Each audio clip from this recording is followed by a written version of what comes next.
shots in round 10 by copy box count. Cotto 13 out of 25, Margarito 22 out of 58. Margarito landed 15 power shots in the last minute of the round. Harold Letterman gave the round to Margarito, and the fight is even on his scorecard through 10. A brewing classic in Las Vegas. And when you look at Cotto's face, he looks like the loser. Again, he explodes out of nowhere again. But just the judges looking at his face and people watching, looking at Cotto's face, he looks like the guy who's taking the beating. And we know that can be a big factor sometimes, too. Not just the face, but the facial expression even. 11th round of a scheduled 12. I mean, we know Cotto's heavy-handed, and we see him landing these titanic shots, and they don't seem to phase Margarito At all. He's landed the big, clean, head-snapping punches, but never has Margarito been very in trouble in this fight. Cotto, who's bleeding from the nose and the mouth, and who's been retreating throughout the entire fight. These are big mental impressions for judges. Those little Margarito short shots on the inside now, Emmanuel. Oh, yeah. And Cotto goes to a knee. Succumbing to the pressure, much the way Sam Judah succumbed to the pressure against him last year. And that knockdown could ultimately be the difference in the fight. Antonio Margarito has finally gotten his man to bend. Miguel Cotto getting beaten up by a bigger man. It's over. He's exhausted, and it's almost over.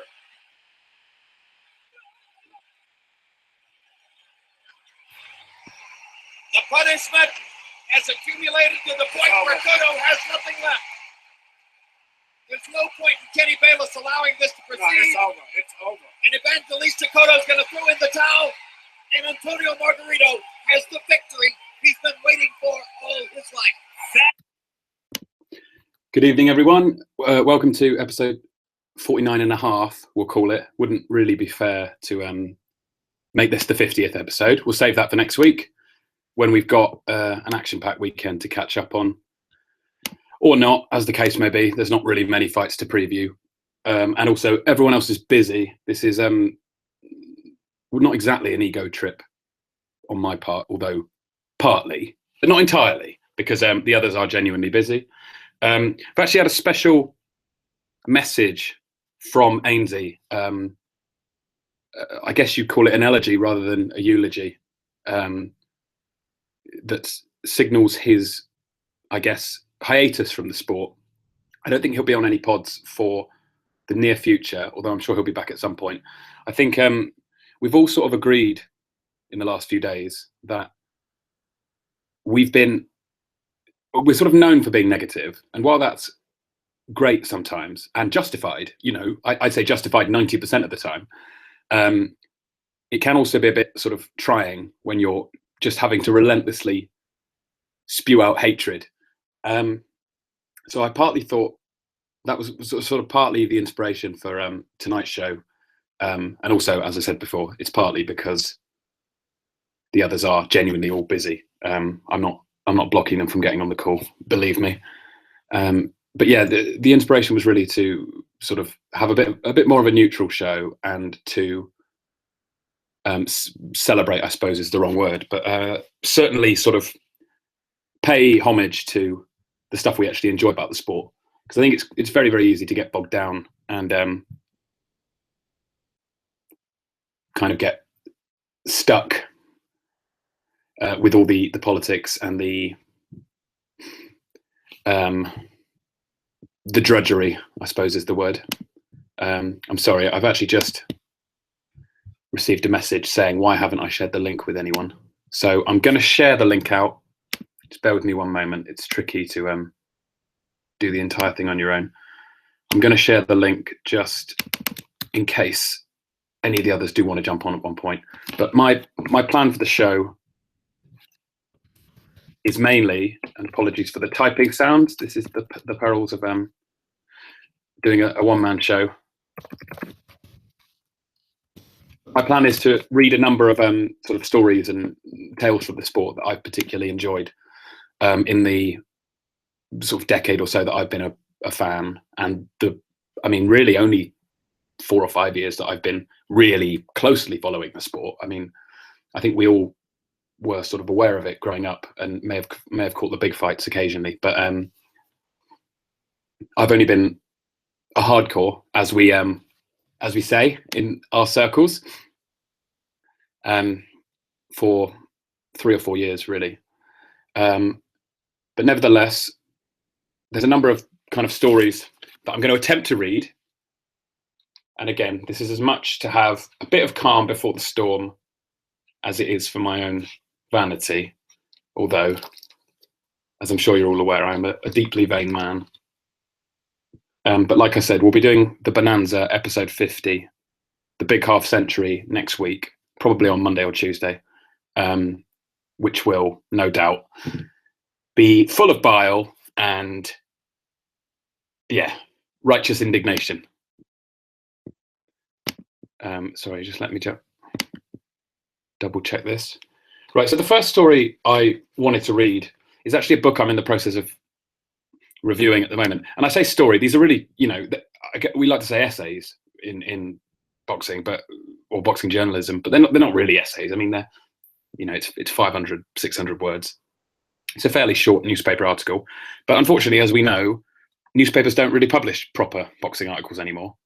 And the stuff that they do tend to share is pretty shoddy journalism. If you're talking no quotes Powell and his ilk, or it's very much sort of newsy hit pieces, exposing what Floyd's been doing outside the ring rather than focusing on anything that's going on inside. But there are still some writers who can be poetic when describing boxing. And I've always personally believed it to be, not only is it the best sport, and it's important that we don't lose sight of that, I think, as fans. It is the best sport by far.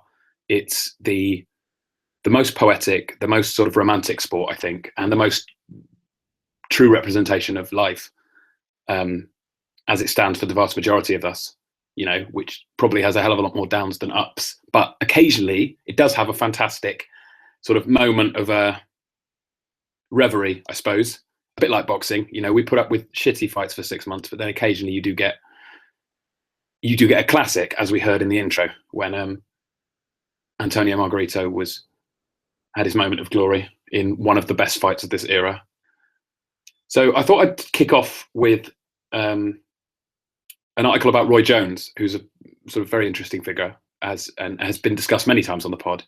But an article from a chap named Springs Toledo, who is a fairly well-known boxing journalist, writes for The Sweet Science. I believe used to write for The Ring magazine. I'm in the process. I'm about halfway through his new book, which is a collection of essays from the last, I'd say, 3 or 4 years. His sort of Indian summer period, I suppose you could call it.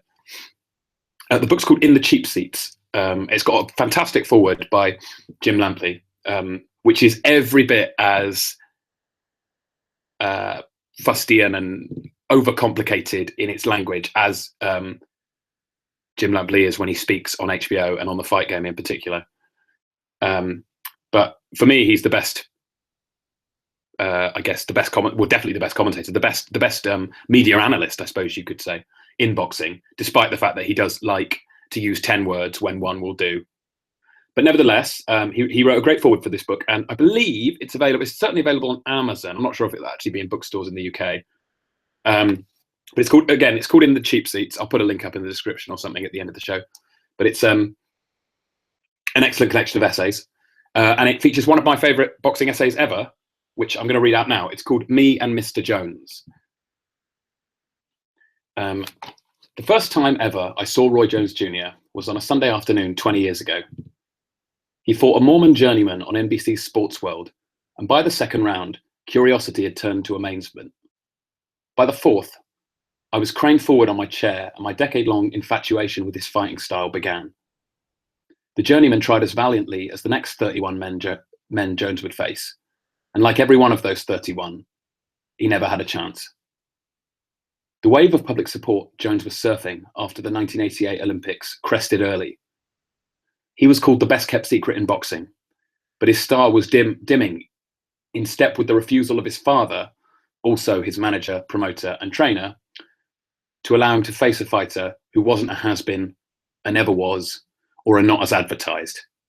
Then, in the summer of 1990, Jones made quick work of Derwin Richards, whose record of 18-1 turned out to be as fraudulent as his name. The opponent's real name was actually Tony Waddles. His record, in reality, was 0-2. NBC took note and terminated Jones's contract early. "It's got to be a joke," Kevin Monaghan, the network's former boxing director, told Bernard Fernandez. They were just so incredibly cautious. Roy Jones Sr. proved immune to the criticism, however. After all, Jones was barely 21 years old at the time, and the objective was to groom him for greatness, not throw him to the lions. Big Roy pointed to Andrew Maynard, a gold medalist from the 1988 Olympics who turned professional, was managed by Sugar Ray Leonard, and was as hot as Jones. But Maynard was rushed. A few weeks before Jones fought the fraud, Maynard was knocked out, and his career never really recovered. Jones's first fight on HBO was his second without his father as manager. In 15 seconds, Jones landed an overhand right that sent Percy Harris down in sections. Harris spent 4 rounds about as upright as a man atop a raft on a stormy sea. It was over before the 5th. Charlie Burley, one of history's great uncrowned champions, had died only weeks before at the age of 75. Or had he? Jones's feinting, springing, blasting unorthodoxy was eerily similar to Burley's style. So eerily similar, I thought voodoo was afoot. 6 months later, Jones faced the ring's 6th-rated contender, Bernard Hopkins. Hopkins was a 28-year-old middleweight and already a full-blown technician. He was far more aggressive then than now, and yet was shy about engaging Jones, realizing perhaps that Jones had a penchant for poleaxing rambunctious opponents. Hopkins had made the mistake of standing off and boxing Jones, instead of neutralizing his speed with aggression. He may as well have tried to catch a hornet with chopsticks. He lost 116-112 and would not lose again for a dozen years. But this loss had much to do with his obscurity for the next decade. He toiled and boiled in the shadow of his conqueror. The experience wasn't for naught, because Hopkins realized then and there that being a technician without a strategy was akin to being an engineer without a blueprint. That realization, conspicuously absent in the Jones fight, is still serving him well into middle age. While Hopkins stewed with secret regret, Jones stayed busy and stepped forward to meet the greatest challenge of his career. James Lights Out Tony was boxing's angriest super middleweight, with his hair-trigger temper and an eating disorder that would eventually see him swell up to Pillsbury proportions as a heavyweight. He was a complicated study. He had a master's degree in the sweet science, with a slipping and sliding style sophisticated enough to check no less than Mike McCallum. Launched into stardom by a left hook that put stars in the eyes of Michael Nunn and took the stars out of the eyes of Nunn's Hollywood backers, Tony was coming off a career-best performance against former light heavyweight champion Prince Charles Williams. None of that mattered. Jones had an easy night. By moving away from Tony's right, leading with left hooks instead of jabs, and destroying his timing, Jones made Tony look like Charlie Brown. The gap on the scorecards was wider than it was in the Hopkins fight. And with this win, Roy Jones Jr. was crowned king of boxing, and I won a gentleman's bet. Jones became known as Reluctant Roy in the mid-1990s. It wasn't undeserved. Only 3 years earlier, he was in a rush to make up for lost time spent on setups. In 1995, he changed his mind.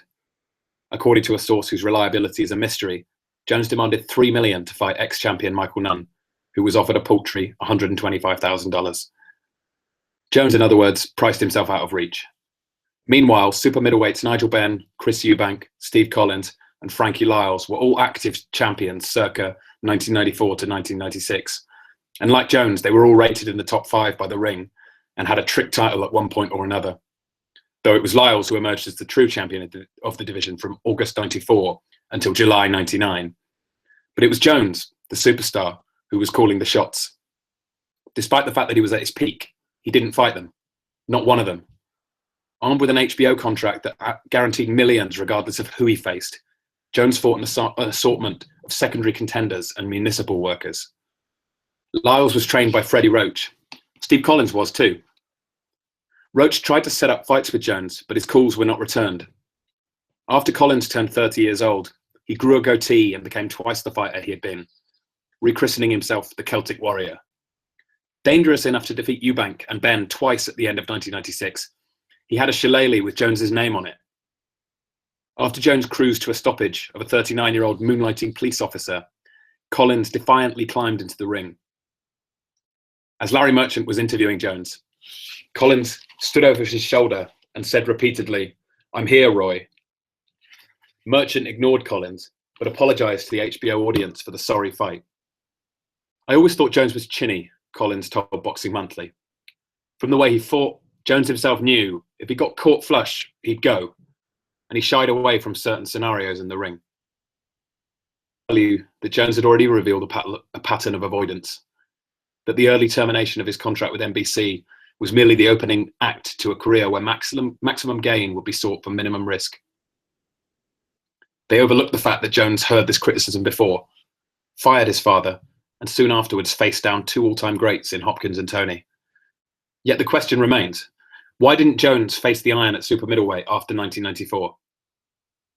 The answer is to be found in the aftermath of the tragic Nigel Benn-Gerald McClellan fight early in '95. McClellan was knocked out in the 10th round and slipped into a coma. He emerged from it blind, almost completely deaf, brain damaged, and in a wheelchair. Jones and McClellan were amateur rivals. McClellan holds a Golden Gloves victory over Jones, and Jones shared a bond with him that only ring rivals can understand. He won't visit McClellan until he retires, though he has donated generously to the McClellan Trust Fund. Jones was haunted by what happened for years. He became less willing to hurt anyone and less willing to get hurt himself. "I don't need to visit Gerald. It would make me quit boxing," he once said. Glory began to taste too much like blood, so he began to distract himself with safer pursuits, like rap music and basketball. "If I fought like I was looking for a place in history," he said in an interview with Esquire in 2003, "it would ruin me as a person." His fabled entry into the light heavyweight division only added to what was becoming the fable of his all-time greatness. His first challenger was Mike McCallum, who was 3 weeks shy of his 40th birthday. His next bout was against Montel Griffin. Eddie Futch, the 10-1 underdog's chief second, had done his homework, probably in the same yellowing notebook where he deconstructed the undefeated Ali on behalf of Joe Frazier and the undefeated Evander Holyfield on behalf of Riddick Bowe. Like Steve Collins, Futch saw clues to Jones's psychology in his style that suggested an unusual fear of being hit. So he instructed Griffin to feint and bull him. Jones wasn't comfortable, ended up losing by disqualification, and old Eddie Futch ruined another perfect record. Boxing aficionados still talk about the body shot that caved in Virgil Hill's ribs. What is less remembered is the fact that Jones refused to fight Hill as late as 1996. Hill lost his light heavyweight throne to the undefeated Dariusz Michalczewski in '97, and suddenly Jones signed to fight the loser. Michalczewski was the true light heavyweight champion from the moment his hand was raised in victory over Hill, but instead of fighting him, Jones was chasing trick titles. He was still chasing trick titles when he challenged heavyweight John Ruiz. Ruiz made good use of his 30-pound weight advantage by charging Jones in the first round. A shootout at the end of that round saw the heavyweight champion clinching Jones after the smaller man landed the bigger shots. He charged less in the next 3 rounds, and after a flush right made his knees knock. Ruiz, like Hopkins and Toney, fought Jones as if Jones was King Kong. Antonio Tarver was no Fay Ray. When Tarver became the #1 rated light heavyweight contender in a WBS organization, I think that's meant to be WBC. Jones's manager Murad Mohammed wrote a letter questioning Tarver's credentials to be #1. Read between the lines. Jones didn't want to face Tarver and wouldn't for 3 years. There's a pattern here that raises an eyebrow. Jones allegedly priced himself out of a Michael Nunn fight. He didn't fight top super middleweight contender Frankie Lyles, though he held close wins over him in the amateurs. Then he tried to block Tarver, a fellow Floridian, from stepping into the ring. Now ask yourself what these 3 had in common. All 3 were tall southpaws with skill. The first bout with Tarver was competitive, and I saw no controversy in Jones's win. Tarver did. During the pre-fight instructions of the rematch, Tarver lobbed an unforgettable verbal shot across the bow. "I got a question.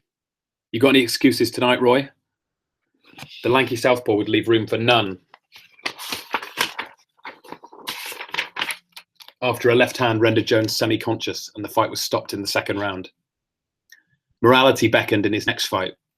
Glenn Johnson barreled straight at Jones, not unlike Collins would have, never allowing the stylist to dictate the pace. In the 9th round, the horizontal ex-hero looked like he was dead. By then, my fascination with Roy Jones had ended. 9 long years passed before he added the victory over John Ruiz to his victory over James Toney. And those weren't enough to justify the dim bulb comparisons between Jones and Sugar Ray Robinson tossed around in certain quarters. Ruiz, I believed at the time, was just a plump cherry picked from a tree in a meadow of Jones's casual career. And when finally tested by 2 skilled and gritty fighters, Jones was ruthlessly exposed. He's about to be exposed again, due in part to the choices he made over his long career, and also to the confused medley of faux championships that sports writers inexplicably prop up. Jones never took a true divisional throne. He never defeated the rightful champion at middleweight, super middleweight, light heavyweight, or heavyweight.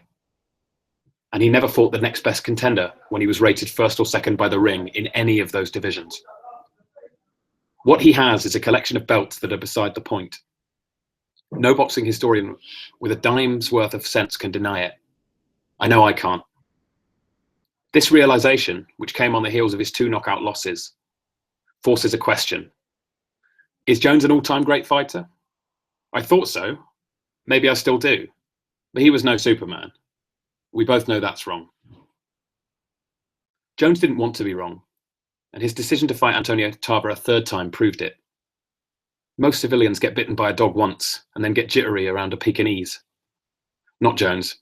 He was knocked out twice and returned seeking to avenge one of them at 36 years old. That's courage. Old embers from my long-gone teenage years began to glow. His comeback is more impressive when you look more closely. Roy was never a technician despite the common error of many analysts who claim otherwise. Jones was, however, among the greatest pure athletes to ever grace the ring. He had timing, rhythm, flash, and demon speed backed up by shocking power. His leaping left hook needed no microphone to pick up the thwap. But there's a cost to such gifts. Athletes like Jones typically have shorter primes than technicians for the simple reason that technicians are less dependent on the powers of youth. Amazingly, Jones hasn't even made any notable adjustments to his style. He's a step or 3 slower, but still showboating, still shooting from the hip. And yet he had enough left to drop Joe Calzaghe in the 1st round. And he made me doubt my own judgment that he fears punches when he thoroughly tamed Jeff Lacey with his hands down. Next up is Danny, the Green Machine, Green, a cruiserweight. Jones has an illuminating message for Green. I've got something to prove. Indeed, old Jones is raging against the dying of the light. He's on redemption's path, rebuking those who accused him of avoiding dangerous fighters during his prime. And perhaps, just perhaps, performing private penance for doing exactly that. As the conclusion of his career draws near, I'll be watching an old fan, a new fan, and a critic with bated breath. And that was written on August 31st, 2009. And obviously, Jones would get beaten by Green, and Danny Green would become a legend. Because if you beat a legend, you become a legend. That's the old rule. Let me just have a quick look through the comments. And I apologise if my voice is getting croaky. I've got a few more to read, and please send me through any messages if you want any questions or anything like that. But I think we're going to save them for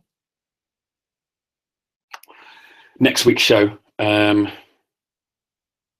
they're saying the link doesn't work. Let me just send it through to them. Sorry, have a rest my voice for just a moment. I'll put on more of the Cotto fight. Here we go. Is a modern boxing classic. An epic fight with an epic conclusion. The first loss of Cotto's career. And another triumph for Mexico in the ongoing war with Puerto Rico.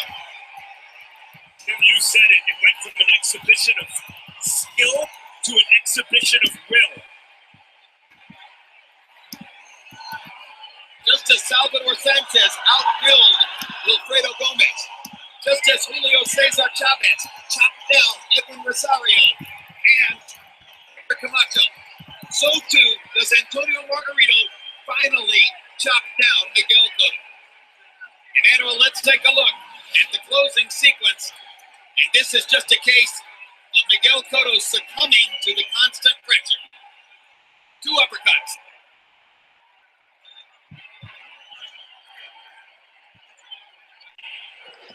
Shep, what the fuck are you doing?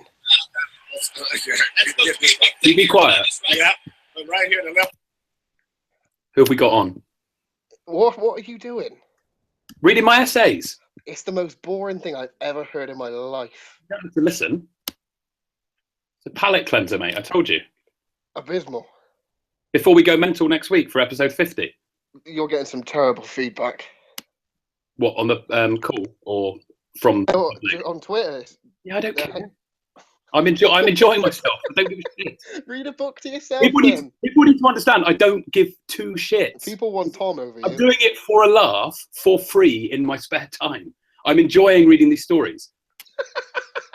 I genuinely don't care. If anyone's got a question they want answered, I can have a go. But obviously, I think we prefer to save the questions for when we've got the panel back on next week. And I just want to reiterate that. Oh, Andy, you're right, mate. What's going on here, Shep? I'm reading my stories. I told you I was doing this. No, you didn't. No, you didn't. I thought you was taking a piss when you said you was going live by yourself. I didn't actually think you'd do it. Well, I told you earlier that I was going to read some stories out. Well, respect Episode 49 and a half. Pal has just said, agreed with me, saying it's the most boring thing I've ever heard in my life. Right, and you'll have to show me who's forcing him to listen. If he doesn't want to listen, he doesn't have to listen. He was expecting me, Pops, he was expecting the lifeblood of this pod to be on. Well, I tweeted an hour ago saying no one else could make it because you lot. Shep, I'm speaking on behalf of the listeners here. Can I just clarify something? Have you had a breakdown? No? No. Right, so what was the last half an hour about? What happened there? Reading my essay. That's me. I've got 4 more to go. Huh? No, okay. you haven't. You'll be here till bloody tomorrow I'm morning. done. Bye. They're like 20 minutes each. It's fine. It's like an hour. What do you want to talk about? I don't want to talk. I just want to read my essays. Fuck off. You lot said you couldn't do it. We can't have the asylum stealing Thursday nights. That's our night. I'm standing up for the fucking pod. I'm always around. Seriously though, anyone who wants to call in, as I mentioned earlier, feel free. But obviously we haven't got a full panel, so we won't be able to get the same level of debate going. But if anyone wants to call in, ask a question, or send us a question or whatever, then yeah, feel free. Go on, you read an essay, Carpi. I've never read a book. Oh, mate, I'll tell you what, I've actually got a question you can do. We've just had one through. For the benefit of newer listeners, could you talk us through the history of the pod and its panel members? Boring! Go on, this is boring, mate. Come on. Who asked the question? Dewey Powell says this is boring, cop. Sorry. Swan boxing. Well, it started as a laugh, didn't it? And now it seems to have turned into Radio 4. I told you, it's a palate cleanser before episode 50. You all said we wanted to have a no, no moaning, no complaining zone. I'm reading my favourite boxing essays. It's like Jack and Ori. I'll just leave you to that then, but... I'm going to do 2 more, and then I'll go. Whatever. It's great. I wish I had a video of me closing the book. It's like, do you feel like Stephen Fry? No, I feel like I can't remember who used to do Jack and Ori. Who was it? It might have been the guy who did The Crystal Maze. That bald guy. I think he used to read them sometimes. I feel like him, anyway. Well, I'm going to leave you to this then. I hope you're joking because I think all of our listeners will desert us. Yep, right. This is okay. You've got to help me understand this because, right, they don't have to listen, do they? No, but it's not like I'm taking. It's not like I've put a show on in place of like match of the day and they're being forced to watch it, and the other thing's been cut off as a result. I'm just doing it, you know, for a laugh by myself. If they don't want to listen, they can go off and, you know, they've got. You should create your own separate channel then. Corey's on, Story time now. with Shep or something, as opposed to doing it on the Next Big Pod account. I'll do a monthly story, and it will be episode whatever and a half. This is episode 49 and a half. We're going to have a big bonanza next week, episode 50. Get Matt Bowes on and get all the sort of angry people back on. Actually, oh shit, I do need to read Ainsley's eulogy, don't I? I've got that saved. Have you actually read a eulogy, or have you written a eulogy for him? No, he wrote it earlier. Oh, let me hang around for this then. Let me get it up. It's not that long. It's only like a paragraph. So Ainsley, as I mentioned earlier, is taking a bit of a break. I think. Well, he says he is. I don't know how long it'll stick. So he said, "Before I go, this is my take on Hearn and Sky. Contrary to how Eddie Hearn will try and paint over this, many people already know the reason why Hearn and Matchroom Sports will not consider Warren's offer to match Corolla and Flanagan. It's certainly not because of the incredibly condescending garbage that Corolla's trainer Joe Gallagher threw up in a recent interview. Hearn undoubtedly knows this fight sells very well. Hearn also knows that there's a highly imaginative and lucrative history already involved between the two world champions from the same city and the same school. Both promoters know that the narrative is already screaming out to be orchestrated, and both also know it's what fight fans want to see. The real reason it won't happen is because Hearn's egotistical and shrewd corporate business model, which has control and perceived dominance at its core. For as long as Box Nation remains a rival, Hearn and Sky will deploy any means necessary to suppress the public accessibility and public awareness of Box Nation and its fighters, all in aid of holding and increasing their marketplace, or their market share, I think that should read. In consideration of this, potentially fan-friendly and in-demand fights will continually fail to materialise. Eddie Hearn and Sky Sports see a scenario here. What if Flanagan wins and captures not only Corolla's belt, but his thunder, and thus Sky and Matchroom's promotional investment? This goes against their model, and quite simply, the risk is greater than the reward. Naturally, Hearn will employ a pitch aimed at masking the fundamentally detrimental reality, and unfortunately, a whole lot of people will lap it up. Remember, for as long as a monopoly exists in any arena, the customer will always lose. Ultimately, Matchroom and Sky Sports are a monopolising business, not boxing matchmakers. And more people are beginning to realise this every day. The irony is in the name. You need to be in their room or there's no match. That's Ainsley's take. I genuinely think you've had a breakdown. Mate, I'm reading word for word what Ainsley said earlier. Ainsley never wrote that. Yes, he did. No, he didn't. What are you talking about? It's in the fucking group. Someone sent that to Cal. Oh. Someone DM'd that to Cal. Oh, sorry. No, I'm wrong. It's from Cal. From Cal, sorry. What are you doing? From Cal. Right, I'm gonna leave you so you Yeah, can I'm have doing the that. crisis by yourself, all right? Get off. Cheers.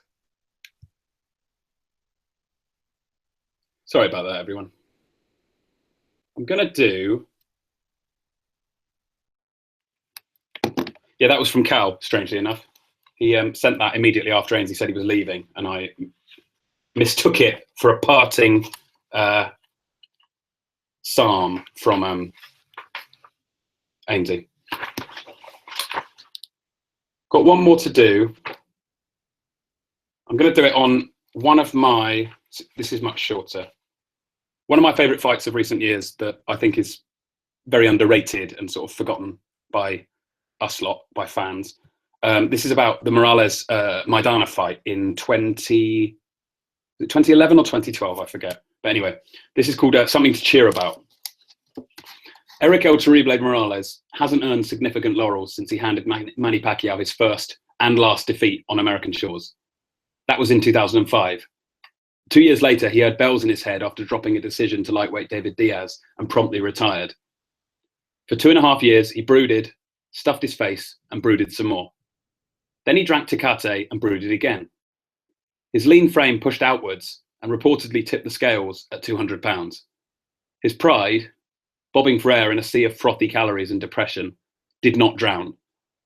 Eventually, it burned again.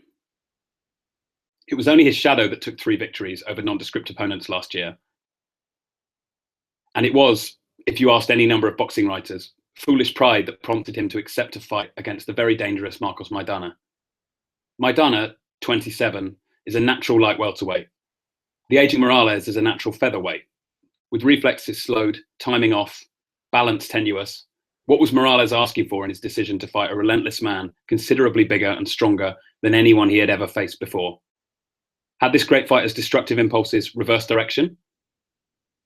Before the main event Saturday night, Morales shadowboxed in the dressing room. He was bone dry. His arms were no more impressive than an accountant's, and his torso had the consistency of a week-old party balloon. In the other dressing room, Maidana was a study in strength and virility, with tattoos splashed all over his musculature like graffiti on a train. One of them was a gun.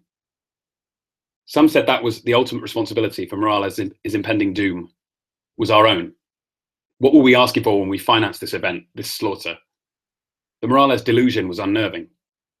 Round one hadn't even ended before Maidana landed a hook inside Morales' high guard, causing his right eye to begin closing immediately. And just like that, the disadvantages of age and size were compounded by the nightmare of compromised vision.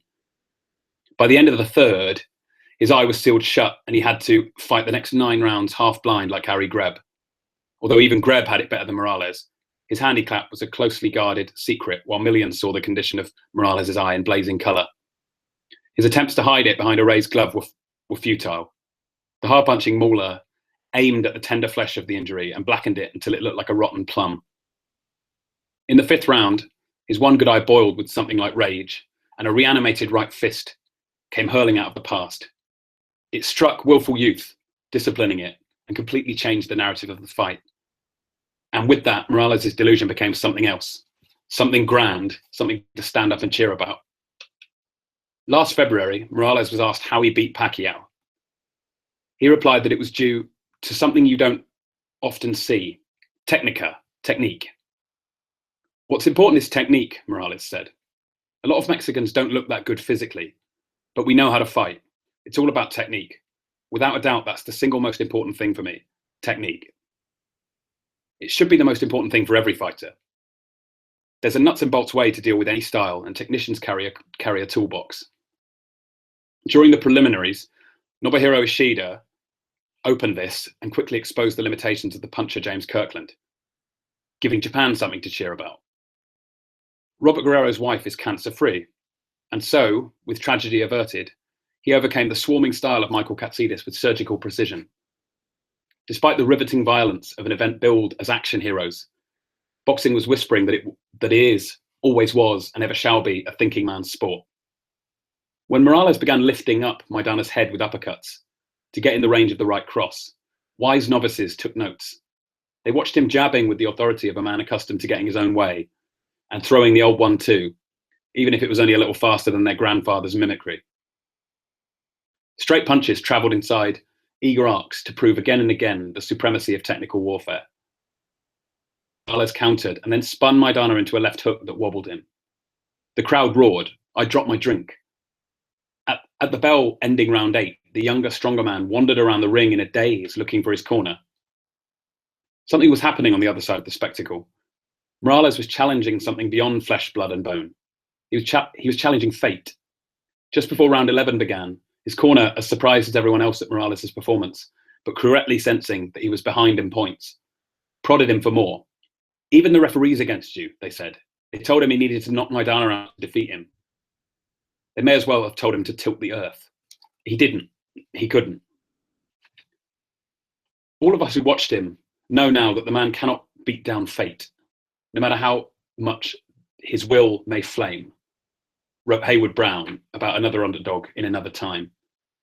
But he can rocket back upon his heels when he puts all his heart and shoulders into a blow. Morales was good enough to rock fate several times on Saturday night. It was thrilling to see. To those who could get on the other side of the violence, it was beautiful to see. Once again, boxing drew back a bloody veil to reveal hardship and glory sharing the same stage. And we cheered and dropped our drinks, because in changing the narrative of this fight, the aging Mexican suggested that we can change our own narratives, our own ultimately dismal expectations, as we contend half blind against mauling life and marching time. He consoled us. He consoled us even in losing. Fate laughs and tells us that this defeat was inevitable, that our defeat is inevitable. But what matters is not that he lost, it's that he almost won. And that was from April 2011. That's, again, one of my favourites. A nice bit of poetical writing about a fight that I guess ultimately wasn't that significant. You know, I don't think a title was on the line, if I'm correct in saying so. Don't think a title was on the line. Neither guy was, you know, Maidana wasn't a pound for pound guy. It wasn't some huge sort of box office show. But, you know, below the surface, there was a lot of things going on, a lot of different stories being told. Right, it's almost 9. I want to keep going until 9, really. Be good to do an hour. I'm gonna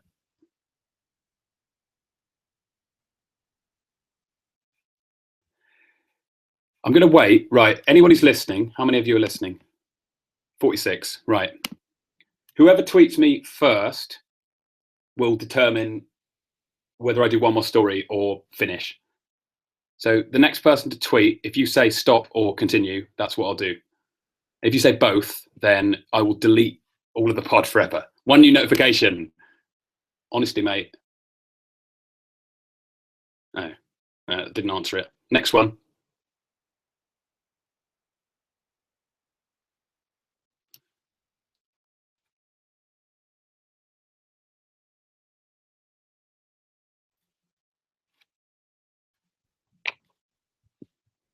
It's got an email from a tweet from some troll, Sam Carp 1992.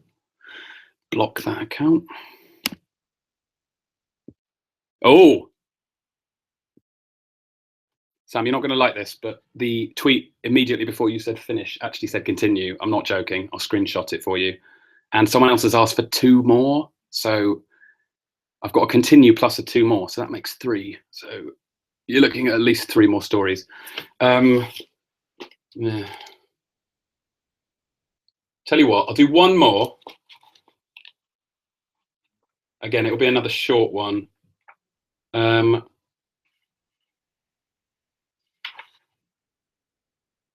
to do one on Pacquiao. Very brief one. This is from, I believe it's from it's from 2009. So this is prime Pacquiao we're talking about here. I think this is just after the Hatton fight. Obviously, you know, best defensive fighter of the generation, most exciting fighter for probably 30 years. Right, this is called Deconstructing Manny, and then I promise I'll stop.